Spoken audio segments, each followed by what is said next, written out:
반갑습니다. 오늘도 여전히 하나님은 우리를 기다리고 계시고 또 바꾸어서 또 우리가 하나님을 또 찾아뵙기를 원하는 이제 그런 마음으로 하나님 앞에 나아갈 때 우리 인간에게 아니 우리 개인적인 삶 가운데 얼마나 큰 축복이 임하겠는가 하는 생각을 해봅니다. 오늘은 6월 14일입니다. 금요일이고요. 예레미야서 15장 1절에서 9절 말씀입니다. 다른 말씀도 마찬가지지만 오늘은 특별히 하나님의 마음, 하나님의 그 심령의 상태를 오늘 성경에 표현해주는 그런 내용이 나옵니다. 그런 면에서 우리가 늘 콰이어 타임을 할 때에 하나님의 마음을 이해하는, 하나님의 그 심정을 이해하는 그 가슴을 우리가 좀 빨리 파악하고 그 마음을 풀어드리고 또 유다 백성을 향한 마음이지만 혹 이 세대를 향해서 하나님은 지금도 그 마음을 품고 계시지 않을까 하는 그런 생각들을 해보면서 정말 그 하나님의 마음을 좀 풀어드리고 기쁘게 해드리는 그런 자녀로서 오늘 살아가는 큐티인이 되었으면 참 좋겠다, 그런 생각을 해봅니다. 오늘 1절 2절에 보면 모세와 사무엘이 내 앞에 섰다 할지라도 내 마음은 이 백성을 향할 수 없나니 그들을 내 앞에서 쫓아내보내라. 하나님이 모세를 얼마나 귀히 사용하십니까? 얼마나 귀하게 생각하십니까?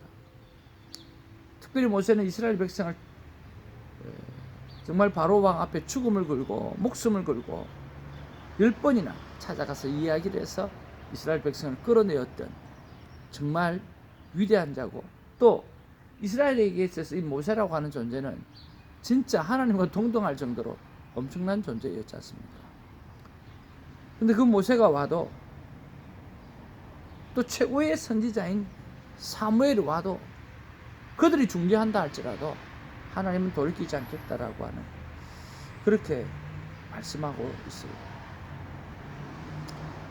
2절에 보니까 죽을 자는 죽음으로 나아가고 칼을 받을 자는 칼로 나아가고 기근을 당할 자는 기근으로 나아가고 포로될 자는 포로됨으로 나아갈지니라 하셨다. 이미 하나님이 다 결정해 놓으셨던 그런 모습을 보면서 하나님의 아픔을 알 수가 있죠. 그리고 3절 4절에 보면 하나님이 이 유다 백성에게 4가지로 심판할 것이다. 오늘 유다의 죽음과 죽음 이후의 상황에 대해서 4가지로 설명하고 있어요. 그 첫째가 죽이는 칼이에요. 칼에 맞아서 사람을 죽게 하겠다는 거죠. 두 번째는 찢는 개라고 했습니다. 개가 그들을 뜯어 먹게 하겠다라고 하는 거고, 삼켜 멸하는 공중의 새라고 이야기했습니다. 공중의 새가 시체들을 쪼아서 먹게 하겠다라고 하는 거죠. 삼켜 멸하는 땅의 짐승이라고 이야기했습니다. 이 들짐승들이 그 시체들을 먹어 치우게끔 그렇게 해버리겠다고 말씀하고 있습니다. 그러면서 4절 말씀에 유다왕 히스기야의 아들 므낫세가 예루살렘에 행한 것으로 말미암아 내가 그들을 세계 여러 민족 가운데 흩으리라. 오늘 이 예루살렘 즉 이스라엘 백성이 하나님 앞에 범죄하게 되어진 시초가 뭐냐라고 하면 히스기야의 종교개혁을 역격했던 므낫세 왕의 모습이었다는 거죠. 히스기야 왕이 종교개혁을 하면서 산당을 다 헐어버렸어요. 근데 그 아들 므낫세가 다시 그것을 세운 거야. 세우고 인신제사도 하고 우상도 섬기고 그렇게 했더니 하나님의 마음이 그때 너무 상하셔서 오늘 유다 백성을 버리기로 작정하신 거죠. 유다 왕 히스기야의 아들 므낫세가 예루살렘에 행한 것으로 말미암아 그것 때문에 내가 그들을 세계 여러 민족 가운데 흩어리라고 하나님이 마음에 작정하신 거죠. 유다 백성의 탈선의 뿌리가 므낫세 왕이었다라고 말씀하고 있는 거죠. 그러면서 그 므낫세 왕이 했던 그대로 지금 이스라엘 백성이 그대로 하고 있는 거죠. 5절 6절에 보니까 멸망의 원인에 대해서 설명하고 있어요. 6절에 보니까 여호와께서 이르시되 내가 나를 버렸고 하나님을 버렸다는 거죠. 내게서 물러갔으므로 하나님 품에서 스스로 물러가 버렸다는 거죠. 내게로 내 손을 펴서 너를 멸하였노니 이는 내가 뜻을 돌이키기에 지쳤음이니라. 뜻을 돌이키기에 지쳤다라고 하는 이 하나님의 마음, 하나님의 그 심령을 우리가 좀 생각해 보았으면 참 좋겠습니다. 우리말 번역에 보니까 그 표현을 이렇게 하고 있습니다. 너희가 나를 버렸고 계속 타락했다. 그래서 내가 내 손을 너에게 펴 뻗어서 너를 멸망시킬 것이다. 나는 가엾게 여기는 것에 지쳤다. 그러니까 하나님의 마음이 이스라엘 백성들을 바라볼 때 정말 가엾게 보고 긍휼하게 보는 것까지도 이제는 지쳐버렸다는 거죠. 얼마나 오래 기다렸으면, 얼마나 돌아오기를 기대했으면, 얼마나 용서해 주려고 애를 쓰고 노력하고 기다렸고 그랬는데도 그들은 돌아오지 않았다. 이제는 그 기다림이 지쳐버렸다는 거죠.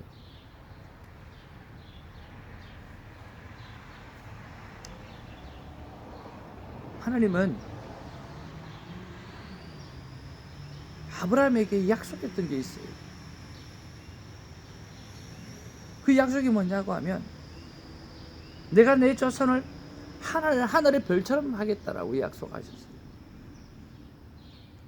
내가 너 자손을 땅의 티끌과 같이 많게 하겠다라고 말씀하셨어요. 그리고 바다의 모래와 같이 가득가득 채워지겠다고 말씀하셨어요. 하나님이 아브라함을 향해서, 믿음의 조상 아브라함을 향해서 그렇게 말씀하셨어요. 약속하셨어요. 그런데 오늘 7절 8절을 보세요. 내가 그들을 그 땅의 여러 성문에서 키로 까불려 그 자식을 끊어버리겠다. 자식을 끊어버리겠다는 거예요. 8절에 그들의 과부가 내 앞에 바다 모래보다 더 많아졌는데, 과부가 내 앞에 바다 모래처럼 더 많아졌다. 어떻게 돼버린 거예요? 과부가 그렇게 많아졌다. 그러면 남편이 싸그리 다 죽었다는 거예요. 그것이 뭐 바다 모래알처럼 많았다. 완전히 하나님의 약속과 반대로 결과가 되어져 가는 거죠. 내가 대낮에 파멸시킬 자를 그들에게 데려가다가 그들과 청년들의 어미를 쳐서 놀람과 두려움을 그들에게 갑자기 닥치게 하라. 평안함이 없는 삶을 살게 되어진 거죠. 9절에 일곱을 낳은 여인에게 쇠약하여 기절하게 하고 아직도 대낮에 그의 해가 떨어졌어 그에게 수치의 근심을 당하게 하리로니라. 그 남은 자는 그들의 대적의 칼에 붙이리라. 여호와의 말씀입니다. 일곱을 낳은 자식의 어머니가 기력을 잃고 마지막 숨에 쉬게 될 거라고 이야기하는 거죠. 전쟁에서 그 자녀들이 다 죽게 되어지고 어머니는 어머니대로 수치를 당하게 되게끔 하겠다. 그래도 그 남은 자가 있으면 그 남은 자들은 또 대적에게 칼에 넘어지게 하겠다라고 하나님은 말씀하고 있어요. 그런 면에서 하나님께서 어떤 마음을 품고 계시는가 생각을 해봅니다. 하나님 어떤 마음을 품고 계십니까? 지금 돌아라는 거예요. 늦지 말라. 깨어서 돌아오라. Right now. 지금 그렇게 돌아오라는 거예요. 모세도 사무엘도 용서를 빌어도 안 될 그때가 온다는 거예요. 지금 우리의 삶의 모습을 바라보고 이 땅과 열방을 바라보면서 지금 right now 하나님 앞에 돌아가기를 주님의 이름으로 축복을 드립니다. 두 번째로 비참한 결말을 맞이할 것인데 무시하지 말라는 거예요. 편안하다 하지 말라는 거예요. 위기의식을 가지고 있으라는 거죠. 오늘 위기의식을 가져야 되는데 오늘 이 세대도 우리가 돌아볼 때, 내 삶을 돌아볼 때, 또 지금의 세상을 돌아볼 때 우리는 위기의식을 가져야 될 때인데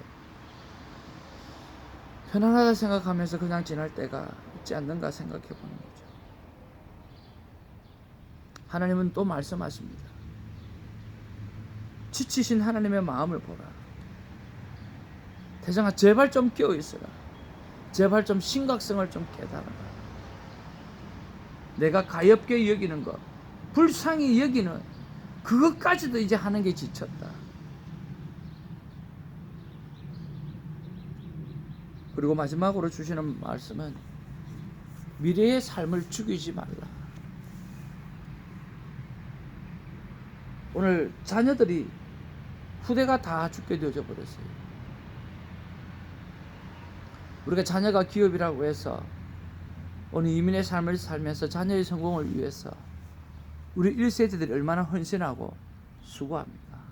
아니 어떤 세대들이라도 부모는 자식을 위해서 헌신하고 수고하죠. 그러나 이민사회는 좀 더 그런 것 같습니다. 그런데 그 자녀 세대들을 우리가 잘 되게 해줘야 되는데 오늘 이스라엘 백성은 그 자녀 세대들이 더 이상 살아갈 수 없을 정도로 고난과 멸망의 자리에, 고통의 자리에 머물게 해버린 거죠. 진정한 믿음의 1세대로서 우리의 자녀 세대가 잘 살 수 있도록 우리가 종교 개혁을 하고 우리의 마음을 개혁하고 우리의 삶을 개혁하고 하나님 앞으로 right now 지금 돌아갈 수 있는 그런 마음의 결단이 오늘 우리 안에 있기를 주님의 이름으로 축복을 드립니다. 하나님 앞에 이 말씀을 붙잡고 기도하는데 하나님 저에게 이런 말씀을 주십니다. 태정아, 큐티라고 하는 것은 나 하나님의 마음을 이해하려고 오늘 하나님의 자녀가 내 앞에 서는 것이란다. 생각을 해봐.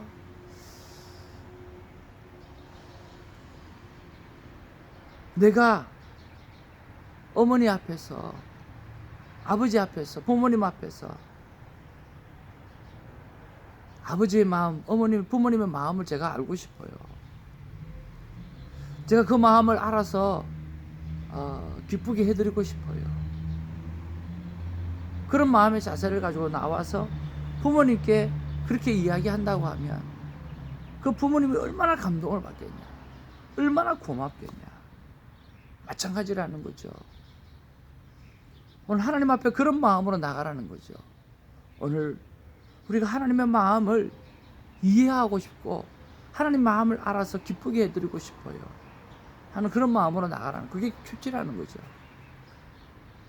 그때 마음이 알아주려고 할 때, 그 마음을, 상대의 마음을 알아주려고 할 때 그 사람은 삶의 이유를 찾고 또 삶의 희망을 찾고 그리고 고마움과 감사한 마음을 가지고 더 힘있게 살아갈 수 있는 그런 생명을 얻게 되어지고, 그런 마음을 쓴 나는, 그런 마음을 씀으로 말미암아 상대가 정말 행복해하고 기뻐하고 변화되는 모습을 바라보면서 나도 기뻐하게 되어지는 거죠. 그래서 내 마음의 상처를 치유하려는 것이 아니라 이 마음이 건강하려고 하면 다른 사람의 마음을 이해해주고 알아주는데 내 마음을 사용하게 되어질 때 이 마음이 충만해지고 이 마음이 건강해지고 행복해진다라고 하는 사실을 하나님 말씀해 주신 거죠. 오늘 정말 가엾게 여기는 것까지도 이제는 지쳐버리셨던 하나님의 마음을 보면서 오늘 우리 세대를 바라보면서 하나님 얼마나 많이 힘들어 하실까? 그리고 그 하나님이 힘들어 하시는 마음을 좀 풀어드릴 수 있는 그런 그런 하루가 되었으면 참 좋겠습니다. 그렇게 날마다 하나님의 마음을 이해하고 또 다른 사람의 하나님의 백성들의 마음을 이해하는데 우리의 마음, 나의 마음이 쓰여지고 사용되어지기를 주님의 이름으로 축복을 드립니다. 그래서 모두가 윈윈하는 하나님의 축복된 자녀가 되기를 주님의 이름으로 축복을 드립니다. 할렐루야.